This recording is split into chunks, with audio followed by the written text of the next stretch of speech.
혹시 믿음의 3대 부모님 그리고 그 위에 할아버지나 할아버지, 할머니 대에서부터 믿음의 생활을 시작하신 혹시 그런 분 계실까요? 사모님 그러세요? 4대째요. 죄송합니다. 제가 너무 낮게 잡아서. 와우, 4대. 그럼 반대로 혹시 내 때에 이제 내가 믿음의 삶을 우리 가정에서 내가 처음 시작했다. 믿음의 1대가 계세요? 우리 저기 앉아있는 우리 친구들이 믿음의 1대일 것 같은데요? 그죠? 은수하고 정선이가 아마 그럴 것 같아요. 믿음으로 산다는 것 여러분 어떠세요? 좀 고단하지 않으세요? 힘들지 않으세요? 믿음으로 살았더니 무슨 소리냐고, 뭐가 힘드냐고, 너무 좋다고, 얼마나 좋은지 아주 그냥 내가 자다가도 내가 믿음으로 살게 된 것만 생각해도 그냥 웃음이 벙긋벙긋 나올 정도라고. 괜히 그래서 내가 희죽희죽 웃고 있다고. 혹시 그런 분 계세요? 어떠세요? 도대체 믿음으로 사는 게 무엇인가? 그런 것들, 그것에 대해서 좀 오늘 함께 나누려고 해요. 오늘 우리가 읽은 본문의 7절에 보면 그러므로 성령이 이르신 바와 같이 오늘 너희가 그의 음성을 듣거든, 하나님의 음성을 듣거든. 결국 하나님의 음성을 듣는 사람들은 이렇게 살아야 한다, 그 얘기를 하고 싶으신 거죠. 그런데 여러분, 하나님의 음성을 들은 오늘 본문에 등장하는 사람들은 그 결과가 어떠했을까요? 16절 이렇게 말씀하고 있어요. 듣고, 하나님의 음성을 듣고 경노하시게 하던 자가 누구냐? 모세를 따라 애굽에서 나온 모든 사람이 아니냐. 하나님의 음성을 듣고 그 결과가 무엇이에요? 하나님의 마음을 경노하게 하셨다. 격한 분노. 하나님이 얼마나 화가 나셨던지 그 모든 사람을 광야에서 다 진멸하실 만큼 화가 나셨다. 이렇게 얘기하고 있어요. 뭐 때문일까요? 왜 그렇게 하나님이 화가 나셨을까요? 그러실 줄 몰랐을까요? 하나님이 애굽에서 포로되어 400여 년의 시간들을 보내고 있었던 그들을 그 고통 가운데서, 그 신음 가운데서 하나님이 들으시고 그들을 끌어내어 주셨어요. 그런데 그들이 하나님의 음성을 듣고 결국 그 하나님 앞에 그들이 드린 결과는 하나님이 경노하시게 만든 결과. 그래서 그들은 모두 그 광야에서 진멸되었다라고 하는 것이에요.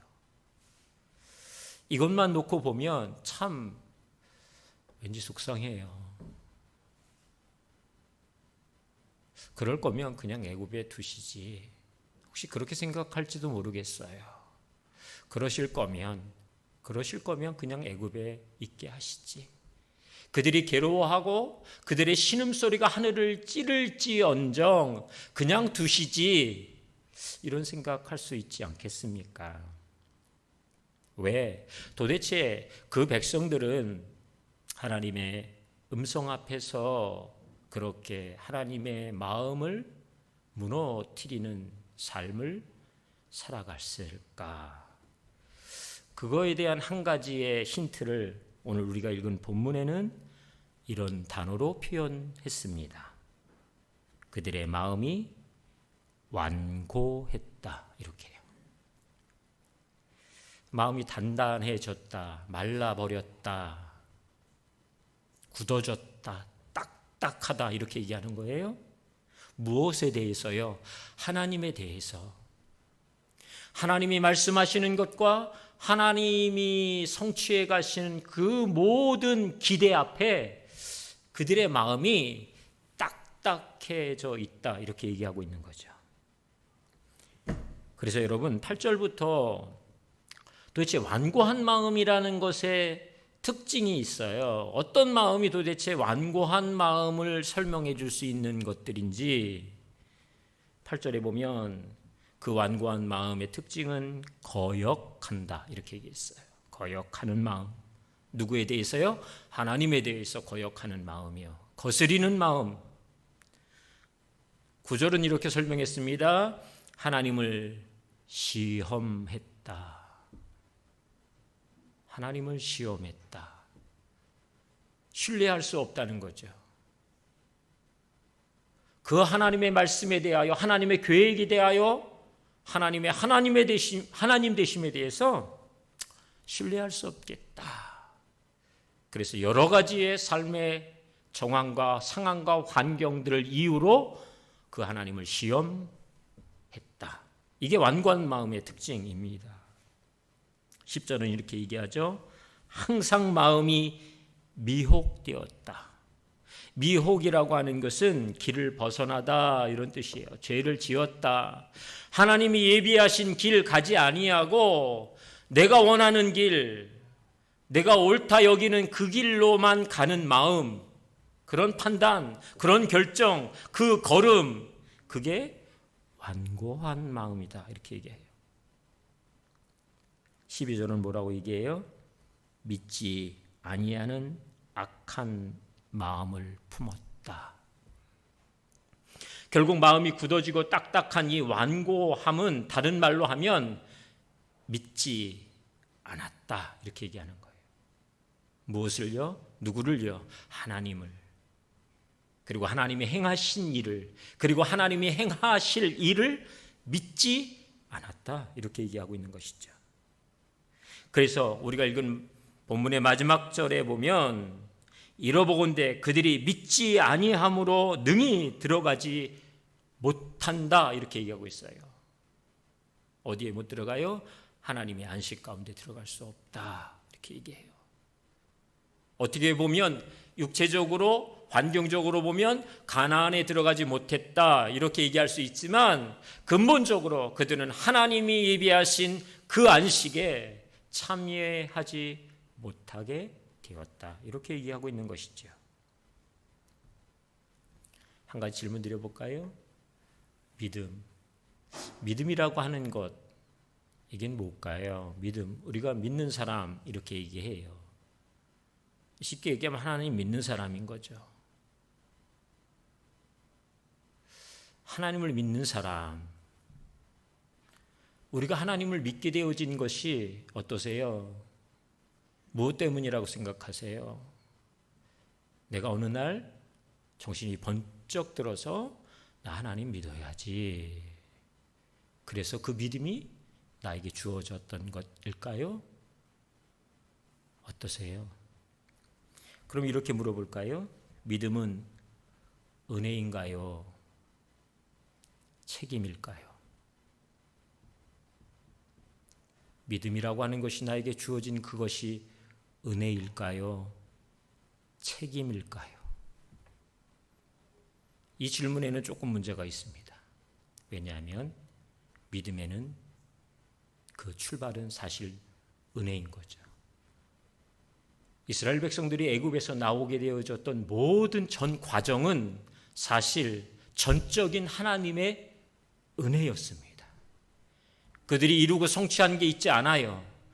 그들이 수고하고 애쓰고 힘쓴 게 있지 않아요. 전적으로 하나님의 은혜 안에서 그 애굽으로부터 그들이 자유케 되어져요. 그런데 여러분 아십니까? 그 백성들을 애굽으로부터 노임받게 하신 그 하나님이 광야의 시간들을 통해서 이 백성들에게 말씀하기 시작하셨어요. 이 백성들의 삶의 원리와 기준과 그들의 삶의 방향과 그 걸음과 예비하심에 대해서 하나님 말씀하시기 시작하셨어요. 거기에 예라고 응답하는 사람들, 그들을 하나님은 보고 싶으신 것이었죠. 여러분 어떻습니까? 그 광야의 시간들에게 그 시간들을 통해서 하나님이 그들에게 말씀하셨다면 그 말씀하심에 대하여 응답할 책임이 그 백성들에게 있다라고 하는 사실인 것이죠.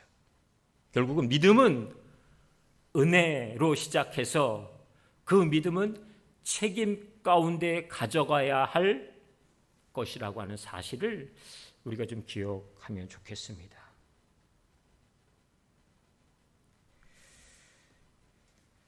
결국 그 백성들이 믿지 아니해서 그 하나님의 안식에 들어갈 수 없었다라고 얘기하는 것으로 보아서 출애굽이 너무 놀라운 일이었지만 그 출애굽한 것만으로 우리 가운데에 다 되었다고 여길 수 없는 영역, 이것이 오늘 우리가 믿음으로 살아가고 있는 오늘 우리가 애쓰고 우리가 때때로 힘들어하고 속상해하고 때로는 감격해하고 감사해야 하는 이유, 바로 거기에 있다고 생각합니다.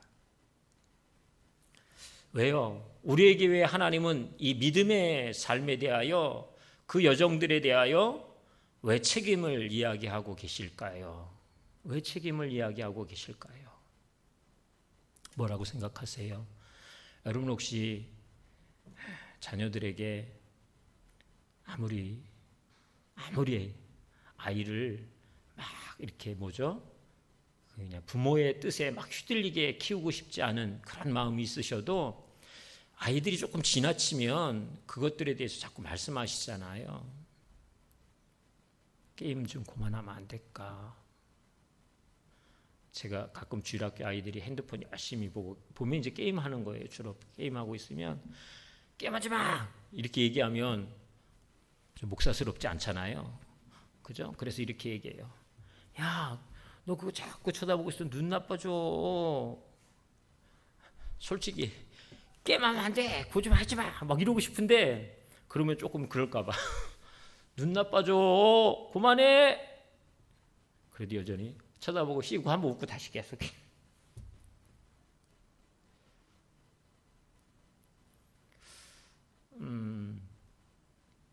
제가 이게 잘한 건지는 잘 모르겠지만 저희 아내는 그런 저의 태도에 되게 화가 나요. 뭐냐면 아이들한테 야, 너 대학 가라. 대학 꼭 가야 된다. 대학 안 가면 사람 안 된다. 이런 얘기를 별로 안 해봐가지고요. 반대로 대학 안 가도 돼. 이렇게 얘기한 경우가 훨씬 많았어요. 그런 얘기할 때마다 저희 아내가 아슬아슬한 거예요. 아슬아슬. 이 사람이 왜 자꾸 애들한테 이렇게 얘기를 할까? 너희들 공부하는 것보다 너희가 정말 뭘 원하는지 그것을 위해서 혹시 너희가 무언가를 해보고 싶으면 그 일을 찾아서 해보면 좋겠어. 이런 얘기 좀 하게 됐던 것 같아요. 무언가 아이들에게 해야 할 것을 이야기하고 하지 말아야 할 것을 말하는 부모의 마음은 뭘까요? 그 아이 성공시켜 내가 그 아이의 성공 덕 보고 살아야지, 이런 부모는 많지 않을 것 같아요. 대부분의 부모님들은 그래서 이렇게 얘기하시는 거예요. 요즘은 그렇게 얘기 안 하시는 것 같은데 다 너 잘되라고 하는 얘기야. 이런 얘기요. 너 잘되라고 하는 얘기야 이놈아. 이런 얘기 저 되게 많이 들었던 것 같아요. 막 종아리 때리시고 나가지고 나중에 좀 미안하신지 그냥 퉁명스럽게 그렇게 얘기하셨어요. 더 잘되라고 하는 거야. 알았어? 이렇게 어떤 마음인지 제가 알지만 여러분 아세요? 하나님이 왜 우리에게 믿음에 대한 책임을 이야기하실까요? 우리의 삶의 가치와 우리의 삶의 보석같이 빛나는 거룩에 대한 열정을 더 높이고 싶으신 거예요. 더 크게 하고 싶으신 거예요. 여러분, 하나님이 우리를 마치 이스라엘 백성들을 애굽에서 불러내어 주시고 그들을 광야에서 다 진멸해 버릴 거야, 이 계획을 위해서 그들을 부르신 하나님은 결코 아니실 거예요. 그렇지 않습니까? 젖과 꿀이 흐르는 그 땅, 내가 너희 조상에게 이미 맹세하고 언약했던 그 땅에 너희를 드리게 할 거야. 그 성취, 그래서 그 땅에서 저들이 번성하고 다스리고 정복하고 하나님의 백성으로 당당히 살아가는 것 보고 싶으셨겠죠. 그러니까 부르셨잖아요. 그런데 광야에 나오는 순간 그들에게 하나님이 말씀하시고 그들의 그 말씀을 인하여 그들의 삶의 가치가 더 진보되고 성장하고 높아지는 것에 대해서 하나님 보고 싶으신 거죠. 하나님이 하나님의 자녀들로 저들이 영광스럽게 산다는 게 무엇인지를 그들이 삶 안에서 누리는 것을 보고 싶으셨던 것 아닐까요?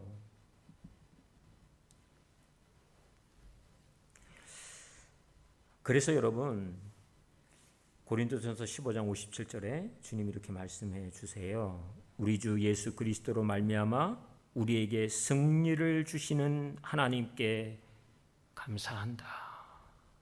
승리를 주시는 하나님, 이렇게 얘기했어요. 이 얘기는 무슨 소리냐면 이미 우리에게 더 이상 너희의 신분과 너희의 존재가 애굽에 노예되어진 삶의 그 자리에 있지 않다, 이렇게 얘기하시는 거예요. 우리를 죄의 속박으로부터, 사망의 그늘로부터 우리를 불러내어 하나님의 자녀 삼으심, 이것은 전적인 하나님의 은혜인 까닭입니다. 그것을 위해서 우리가 행한 그 어떤 것이 없어요. 하나님이 이루신 것이에요. 그곳으로부터 불러내어 주신 그 하나님이 이제 우리에게 승리를 주었다라고 말씀하시는 것이에요. 이게 무엇과 같으냐면 이런 것 같은 거예요. 여러분, 대학교 가려고 열심히 공부하잖아요. 며칠 전에 저희 하진이 그 얘기 했는데, 하진이가 대학교 시험 보는 날 주민등록증 안 가져갔다 그랬잖아요. 그래서 인터넷 뉴스에도 나왔어요. 애가 어떻게 그런 일이 있을까? 아무리 생각해도 상상이 잘 안 되는데 이제 어쩌든 시험을 그냥 잘 끝냈어요. 대학을 들어갔다라고 하는 것은 여러분, 이젠 공부를 안 해도 된다 이런 이야기가 아니잖아요. 오히려 대학을 안 들어가고 내가 다른 것을 하겠다고 하는 사람에게는 공부를 더 이상 안 해도 상관이 없어요. 대학에 들어갔기 때문에 들어간 것으로 끝난 게 아니고요. 이제는 그 대학 안에서 계속적인 시험이 기다려요. 중간고사도 기말고사도. 그래서 그것이 제대로 그 시험 앞에 통과하지 못하면 여러분, 낙제도 할 수 있잖아요. 과락을 할 수도 있다고요. 다시 학점을 이수해야 하는 일이 벌어지기도 한다고요. 그러나 여러분 아십니까? 그것은 대학에 들어갔기 때문인 거예요. 대학에 들어갔기 때문에 그 씨름을 해야 하는 거예요. 오늘 우리가 대학에 안 들어갔으면 굳이 그 씨름 안 해도 돼요. 그냥 무엇하여 돈 잘 벌까 이거 궁리하고 그것 위에 애쓰고 힘쓰면 되겠죠. 또 그렇게 산다는 게 문제가 아닌 것처럼 세상은 얘기해요. 그런데 여러분, 우리가 하나님의 자녀로 부름을 받아 예수 그리스도의 구원에 참여한 자가 되었다. 이 이야기는 마치 대학에 들어간 사람과 같은 것이죠.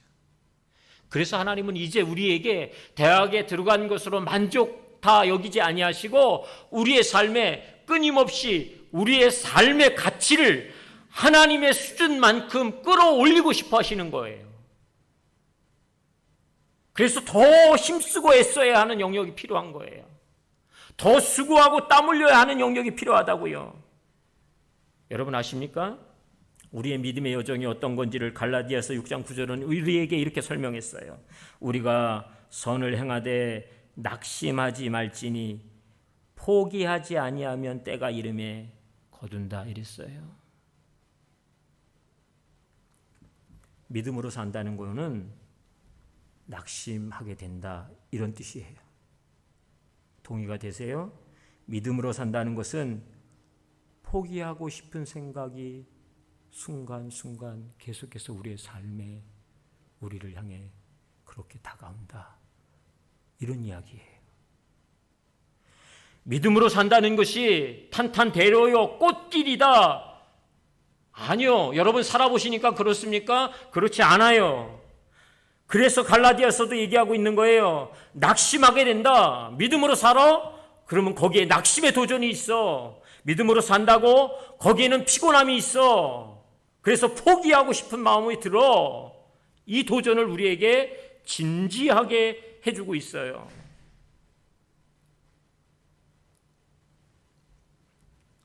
그러나 여러분, 이미 우리의 싸움의 시작은 우리가 싸움으로 인하여, 이 싸움으로 인하여 우리의 수고와 애씀으로 이겨야 한다. 그 이김, 승리를 쟁취하기 위한 싸움이 아니라 이미 승리를 예수 그리스도를 통해서 우리에게 주셨다라고 앞에 말씀하셨잖아요. 이미 그 승리를 우리에게 주셨대요. 그러니까 우리의 이 싸움은 무슨 싸움이냐면, 때때로 낙심이 있고 포기할까? 이런 그 마음에, 그죠? 갈등도 있지만 이 싸움은 어떤 싸움이냐면 승리를 위한 싸움이 아니라 승리한 이후의 싸움이란 말이죠. 이미 승리를 쟁취한 사람으로 그 다음에 그 승리자로서 어떻게 살아가야 할까? 그것에 대한 싸움, 그 싸움이 우리의 믿음의 싸움이라고 하는 사실입니다.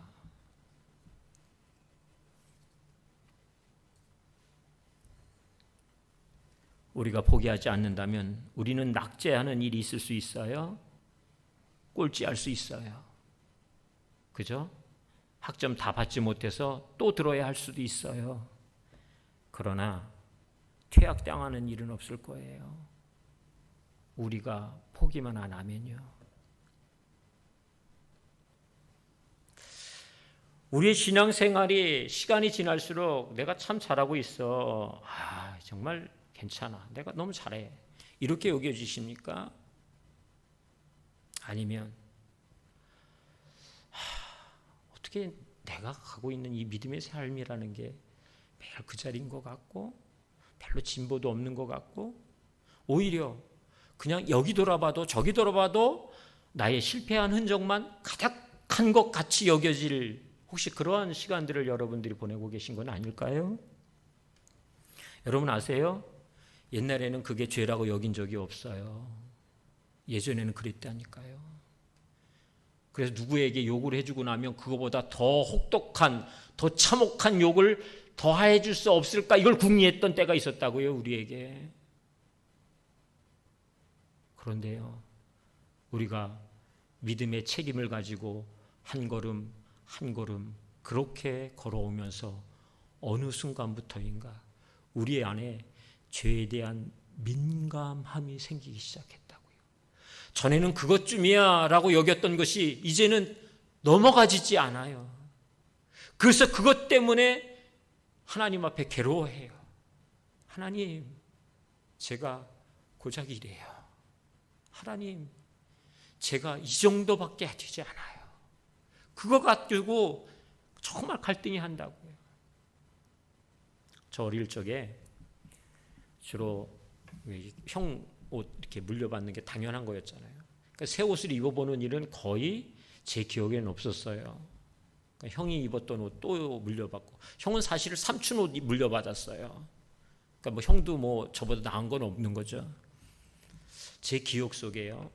조금 지저분하지만 그때는 왜 그랬는지 모르겠어요.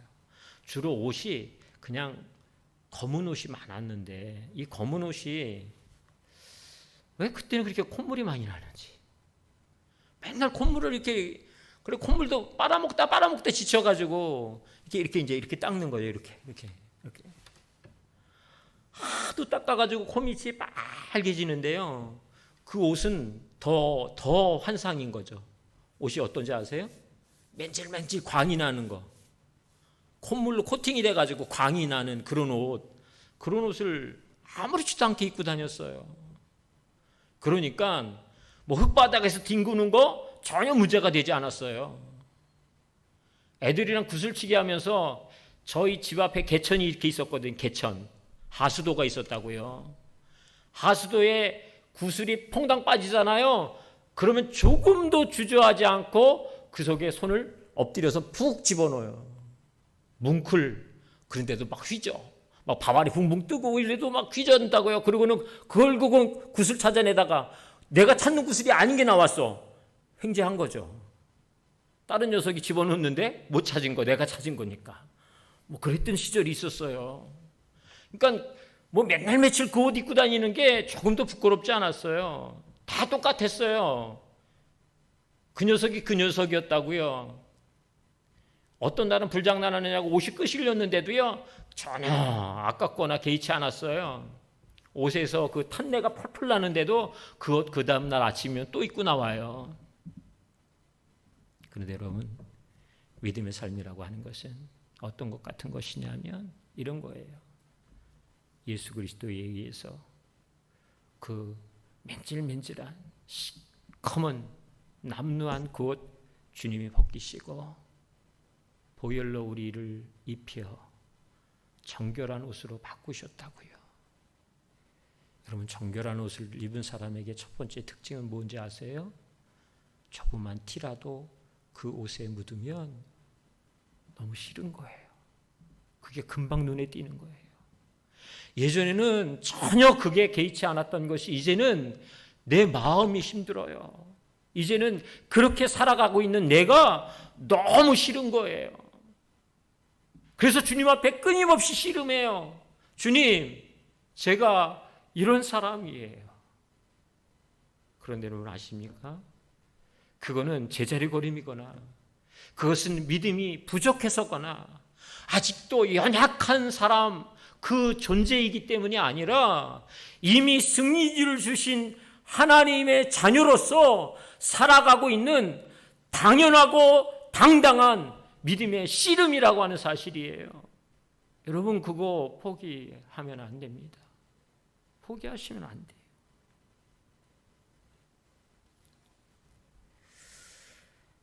그래서 뭐라고 말씀하느냐면 고린도전서 15장 58절이에요. 그러므로 내 사랑하는 형제들아 견고하며 흔들리지 말며 항상 주의 일에 더욱 힘쓰는 자들이 되라. 이는 너희 수고가 주 안에서 헛되지 않을 줄을 알미니라. 아멘. 견고하며 흔들리지 말며, 오늘 그래서 우리가 읽은 6절의 말씀에도 이와 같은 말씀이 등장하고 있어요. 우리가 소망의 확신과 자랑을 끝까지 굳게 잡고 있으면 우리는 그의 집이라. 14절에 뭐라고 얘기하세요? 우리가 시작할 때에 확신한 것을 끝까지 견고히 잡고 있으면 그리스도와 함께 참여한 자가 되리라. 여러분, 우리의 싸움은 혈과 육에 관한 싸움 아니다 이렇게 얘기하잖아요. 그죠? 이 말씀이 맞아요. 왠지 아세요? 하나님은 우리가 이 땅에서 믿음으로 살아가는 이 모든 시간들 안에 우리의 가치와 우리의 거룩에 대한 수준을 계속해서 그리스도의 장성한 그 분량에 이르기까지 우리에게 제안하실 거예요. 그리고 그것을 향해 우리의 믿음의 걸음이 포기되어지지 아니하고 어떻게 해요? 끝까지 굳건히 붙잡고 나가기 시작하는 그 걸음을 향해서 주님은 오늘도 박수해 주실 거예요. 잘하고 있다고 말씀하실 거예요. 내가 나를 보는 만족보다 하나님은 나를 향한 만족함이 더 크실 거예요. 여러분, 도대체 우리를 하나님은 어디까지 하나님의 거룩과 하나님의 자녀로서의 영광스러움에 참여케 하고 싶어 하실까요? 여러분, 그것에 대한 기대를 우리가 갖고 있지 않다면 오늘 우리의 믿음의 여정은 여전히 고단한 것으로 끝날 거예요. 여전히 애쓰다가 그냥 그것으로 멈출 거예요. 빨리 주님 나라 가면 좋겠어. 이게 그런 의미에서라면요. 이 고백이 그런 의미에서라면 아니요. 그 고백 거두셔야 돼요.